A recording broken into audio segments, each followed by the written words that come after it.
Vladimir Putin cowers in his office. The sound of shouts from an angry mob echoes down the hallway. It will only be a matter of seconds before they reach his door and break it down. Putin's military is turned against him and the nation's people have risen up. This will be the end of his dictatorship. The door bursts open, a mix of men dressed in uniform, civilians holding makeshift weapons, and young people with rage in their eyes flood into Putin's office. The oppressive dictator covers his face and wets his pants. The Russian people are angry. Putin will not make it through the night. The Russian people will literally tear him apart. This is a scenario many around the world are hoping for. Unfortunately, Vladimir Putin has made himself and his current regime coup-proof. Make no mistake, there's plenty of unrest in Russia, and many Russian people would love nothing more than to get rid of Putin, but this likely won't happen anytime soon. For years, Putin has set up precautions and contingencies to ensure his death grip on the Russian people remains firm.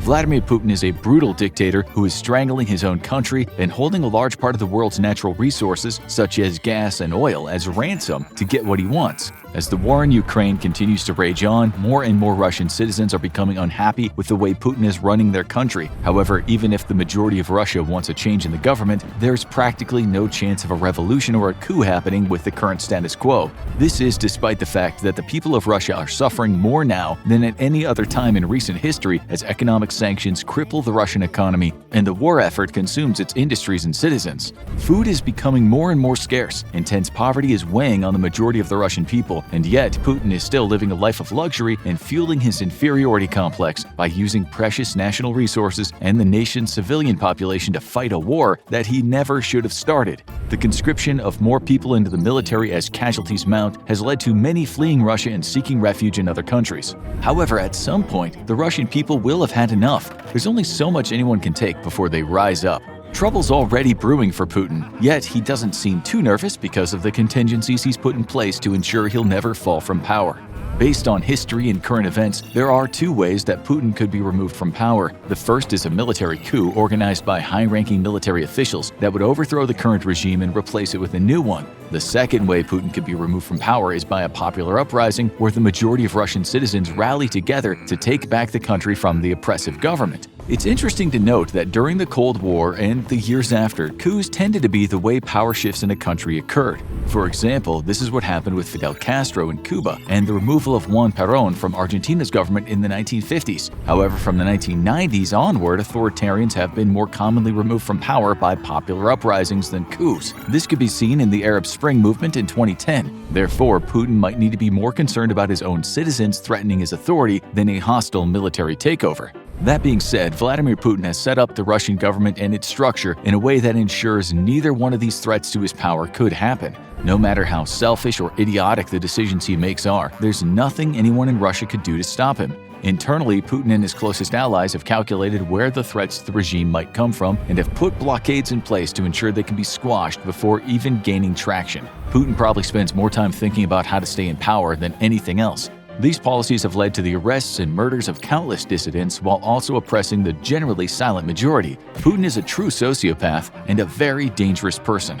When Russia invaded Ukraine, Putin already knew there would be pushback and protests from certain groups of people in the country. Therefore, as he launched his invasion, he simultaneously deployed his national security forces to deal with any anti-war sentiment that arose. As people took to the streets in protest, police and military forces were ready to crack down and instill fear in the general public.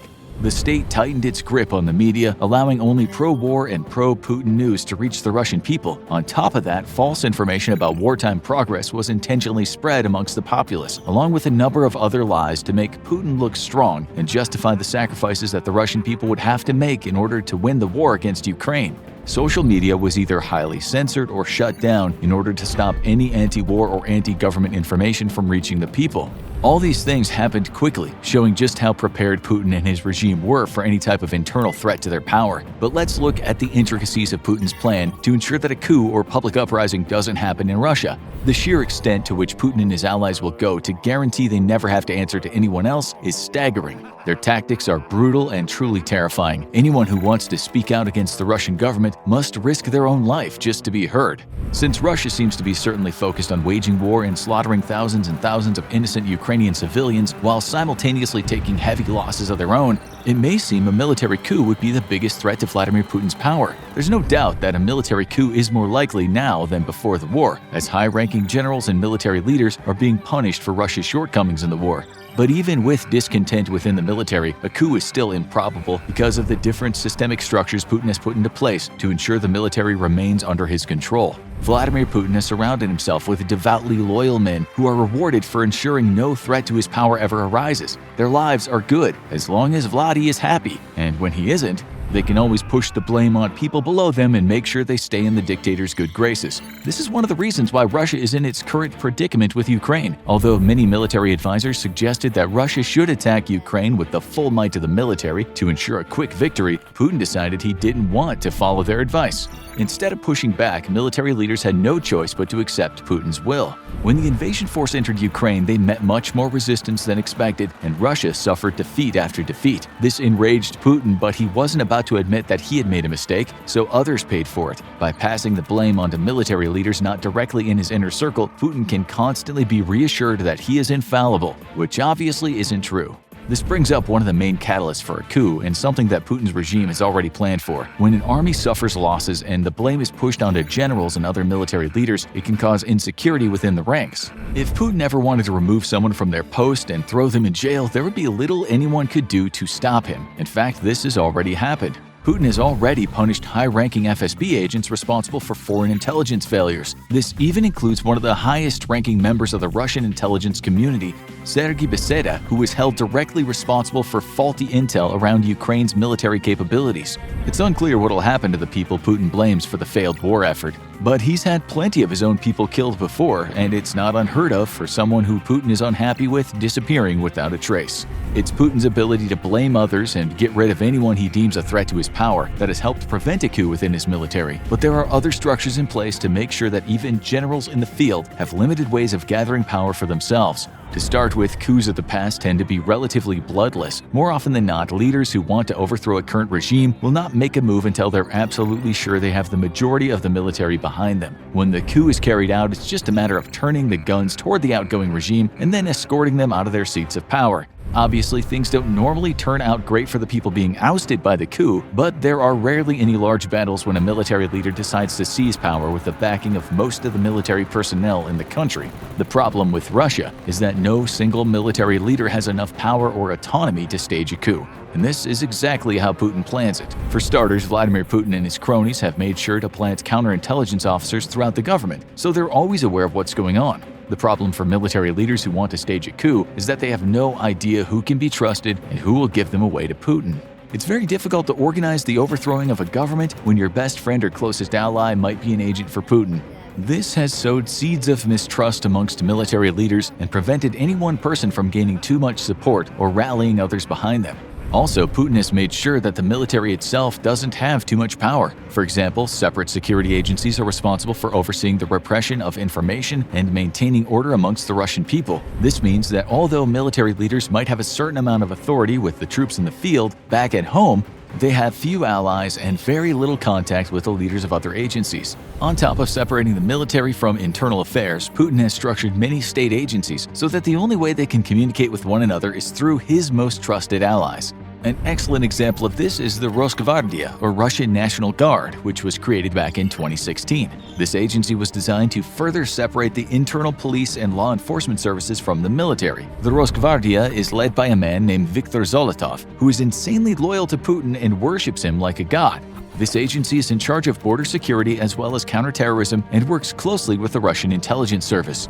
This means that one of the Rosgvardia's responsibilities is to keep an eye out for any insurrections or coups that might be developing within the military and then immediately report them to Putin. Interestingly, not even the internal security force is one uniform body. To ensure that there could never be a coup from the National Guard, Putin's regime has split these branches even further into the FSB, GRU, and SVR. A final branch of the Russian National Guard, called the Federal Protection Services, is similar to the Secret Service of the United States. These men and women are tasked with protecting Vladimir Putin from any and all threats. The Federal Protection Service consists of over 20,000 officers. Just to put this into perspective, the Secret Service tends to have somewhere around 5,000 agents, meaning that Putin's personal security force is about 4 times larger than that of the United States. With this many agents, Putin can ensure he's always surrounded by loyal, highly trained military personnel that would lay down their lives for him. This provides Putin with a blanket of protection from assassination attempts and minor uprisings. What all this means is that there is no single group of individuals or a branch of the military that has enough power to overthrow the government. There are checks and balances put in place on each branch of the military to make planning a coup next to impossible. Even if every single soldier in the military could be convinced to rise up against Putin, there are several organizations that could undermine the movement and forcibly remove those they thought could overthrow the president of Russia. If anyone did try to plan a coup, they would not just need to get their own branch of the Russian military to unify behind them, but somehow persuade allegiances from multiple other agencies as well, all of which are controlled by Putin loyalists. The division of power and the intelligence agents hidden within each organization and branch of the Russian military make coordinating a coup in Russia next to impossible. It would only be a matter of time before someone reported the plan back to Putin and all members involved would be executed. The meticulous and calculated nature by which Putin has divided the power amongst agencies in Russia ensures no single person can gain too much favor. He's made sure to sow mistrust between leaders in different branches of the military to guarantee his regime is protected from a coup. This was done because the power-hungry dictator is constantly paranoid about being deposed by someone else. By ensuring no one but Putin holds the keys to the country, it means that the current Russian government isn't going anywhere anytime soon. This brings us to the second way that Vladimir Putin could be removed from power. Like in the Middle East, perhaps it's the Russian people who could force the current dictator out of power. But just like with preventing a military coup, Putin and his closest allies have ensured that the people of Russia are repressed to the point where a large-scale revolution just isn't feasible. Since the war in Ukraine began, Russian citizens have become increasingly dissatisfied with how Putin is running the country. With each defeat and the dragging out of what was supposed to be a quick and decisive military operation, the lives of the Russian people have become harder and harder. As more and more sanctions are placed on the country, it's Russian civilians who are being hurt the most. Food is becoming scarcer and the economy is tanking. This has led many to flee the country, but protests are also brewing in major cities. Interestingly, these events are becoming more reminiscent of the 2 major uprisings that occurred in Russia during the 20th century. The first was in 1905 against the Tsars, which led to the Duma, Russia's legislative body, being established. The second was in 1917, which resulted in the formation of the Soviet Union. Both revolutions were the result of popular uprisings, and both came at times when Russia was engaged in wars that were unpopular with the masses. The events of today are beginning to look more and more like those earlier Russian revolutions. However, unlike the uprisings at the beginning of the 20th century, Putin has contingency plans in place to ensure that any rebellion can be easily crushed. Even so, there can be no denying that protests have been breaking out across the country, which may indicate there are holes in Putin's plan. Many people are voicing their displeasure on the streets and via the internet, but will it be enough to incite a full-on revolution? Probably not. Certain experts believe that in order for a popular uprising to occur, around 3.5% of a nation's population needs to engage in protests against the government. In Russia, this means somewhere around 5 million people need to be publicly voicing their displeasure with the way Vladimir Putin and his regime are running the country. Right now, the number of people protesting is nowhere near that amount. As people take to the streets, the Russian National Guard and other law enforcement agencies are brutally disbanding any organized protests. These tactics used to keep people from protesting even peacefully are openly supported by the government, as most forms of protests are illegal in Russia. And since the Russian government controls all media outlets and communication in the country, the masses are being force-fed pro-Putin propaganda and lies about how things are going in the country. When people read the newspaper, watch the television, or check the internet, the only news they see are stories that make Putin and his regime look like heroes and the West like monsters. The misinformation campaigns and suppression of the truth make it extremely difficult for any free-thinking Russians to gather support for their cause. It also has been reported that since the culmination of the Arab Spring movement in 2013, Putin and his regime have been implementing laws that would protect them from any similar uprising. The moment that Putin saw another dictator fall so close to his own borders was the moment he started brainstorming how to keep a popular uprising from happening in Russia. Before the Arab Spring, the Russian government had arrested anyone who spoke out against their authority. After the Arab Spring movement, the number of social activists and anti-Putin groups in Russia began to decline. This was because the government began to arrest more and more people who were speaking out, and by some reports ramped up torture and executions of anyone who was deemed a threat to the current status quo. The very real threat of being tortured or executed by the Russian government made joining a general uprising a hard sell.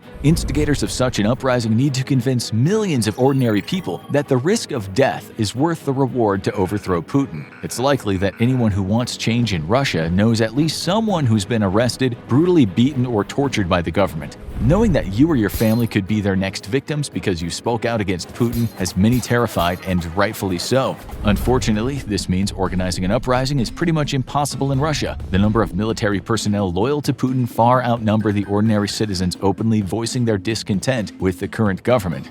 During the Arab Spring movement, social media played a large role in coordinating mass protests and connecting like-minded individuals. However, Vladimir Putin and the Russian government control all of the social media in the country. This makes organizing any sort of revolution much harder within the Russian borders than it was in Egypt or other parts of the Middle East. On top of the suppression of information, Putin has flooded all media outlets with fake news that the war in Ukraine is going according to plan and that the only way Russia will ever be safe is if Ukraine is under Putin's control. An independent survey conducted within Russia found that close to 60% of the population was in favor of the war once Russia invaded Ukraine. This number has been declining, but since there are no unbiased news sources available to most of the Russian population, they have no idea how much of a disaster Putin's war actually is. What the Russian people do know is that the war is dragging on and more people are being conscripted into military service each day. These facts are hard to cover up, even for the state-controlled media. Even still, as the majority of the country has been fed pro-Putin propaganda since birth, he still has a significant amount of support from the general public.